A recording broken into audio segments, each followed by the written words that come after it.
तो hello guys, कैसे हैं आप सभी लोग। तो आज मैं आपको अपनी लाइफ की एक ऐसा इंसिडेंट बताने वाला हूँ जिसको देख के मुझे तो नहीं पता आपको डर लगेगा कि नहीं लगेगा, लेकिन मैं भूतों में विश्वास तो करता नहीं, लेकिन मैं बताना चाह रहा हूँ आपको। मैं बहुत बड़ा फट्टू हूँ, मैं सच्ची कह रहा हूँ, मैं बहुत बड़ा फट्टू हूँ। अभी छत पे भी जैसे शाम को रात हो जाती है ना, तो मैं जाने से बड़ा डरता हूँ भाई, क्योंकि ऊपर छत पे ना लाइट ही नहीं है एक तो, और इतना अंधेरा। और वहाँ पे एक कमरा है एकदम पूरा अंधेरा ही अंधेरा, गुप्त अंधेरा सा। हाँ भाई, फटती है भाई, सबकी फटती है गुप्त अंधेरे से। तो मैं अपने दोस्त को भी ले जाने की ट्राई करता हूँ किसी को, लेकिन वो भी नहीं जाता, उनकी भी फटती है। तो अब बिना टाइम वेस्ट करे स्टार्ट करते हैं।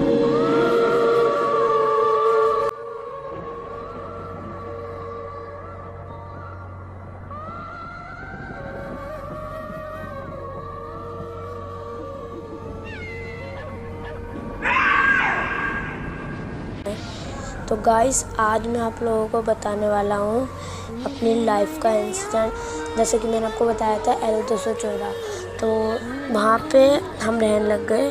तो दिक्कत होती थी हमें, लेकिन एक दिन ऐसी रात को ना मुझे परछाई आई। तो मेरे को नींद नहीं आ रही थी, तो मुझे एकदम से परछाई आई, तो मुझे लगा कि चूहा है। तो मैंने ध्यान नहीं दिया, हाँ भाई चूहा ही है, क्योंकि चूहे की परछाई पड़ते वो ऐसे ऐसे ज़ूम ज़ूम करते। तो वो एकदम से ना मुझे थोड़ा लगा हॉल, आपको पता है मैं कितना बड़ा फट्टू हूँ। तो मेरी एकदम फटे में आ गई, मैं चादर ओढ़ के एकदम लेट गया। और फिर मैंने थोड़ा थोड़ा फिर भी देखा था, आपको पता है ये चुलते रहती है देखने की। उसके बाद ऐसा लगा कि कोई गेट के आर पार आके कोई ऐसे चल गया।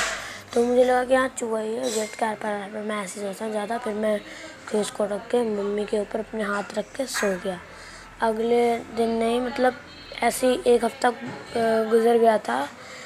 हम ना वहाँ पे ऊपर छत पे, जब वहाँ वाली छत तो अच्छी थी, वहाँ पे लाइट भी आती थी।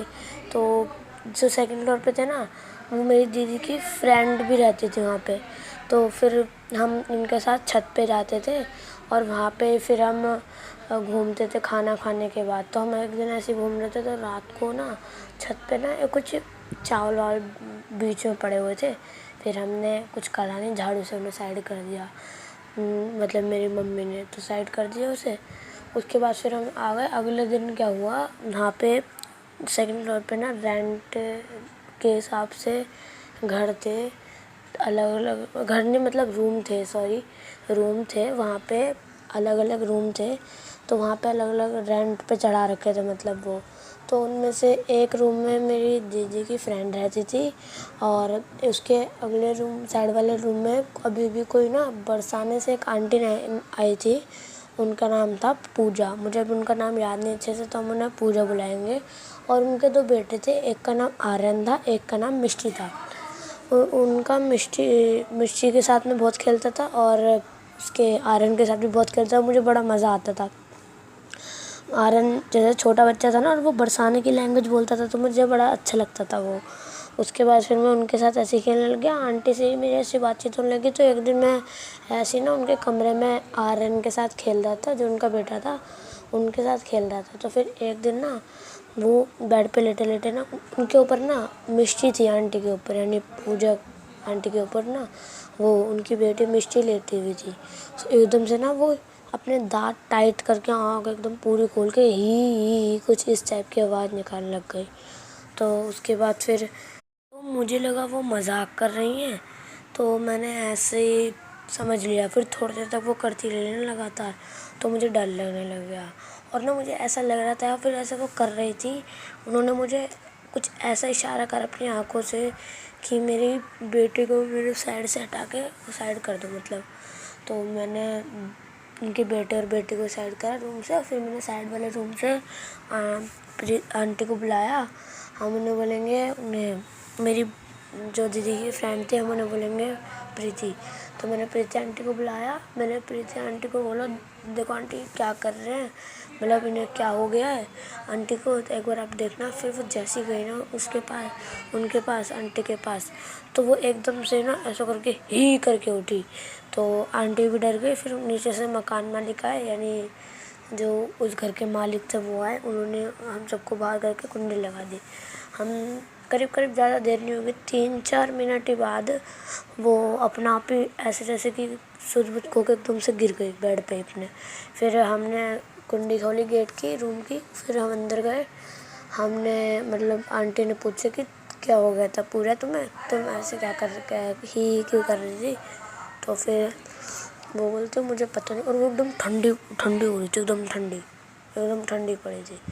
फिर उन्होंने कह रही मुझे मेरा सर घूम रहा, मुझसे बोला नहीं जा रहा। फिर हमने उनके हस्बैंड को बुलाया ड्यूटी से, फिर वो आए, उन्हें हॉस्पिटल लेके गए।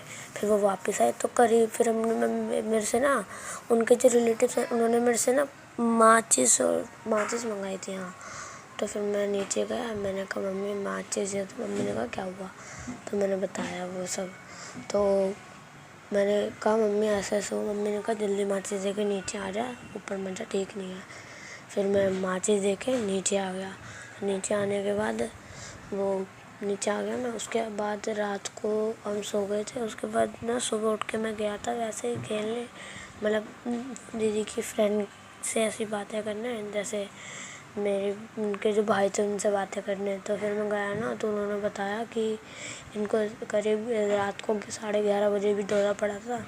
तो फिर उन्होंने और बहुत तेज़ पड़ा था, दोपहर से भी तेज़। ये दोपहर की बात है जो मैंने आपको बताई थी।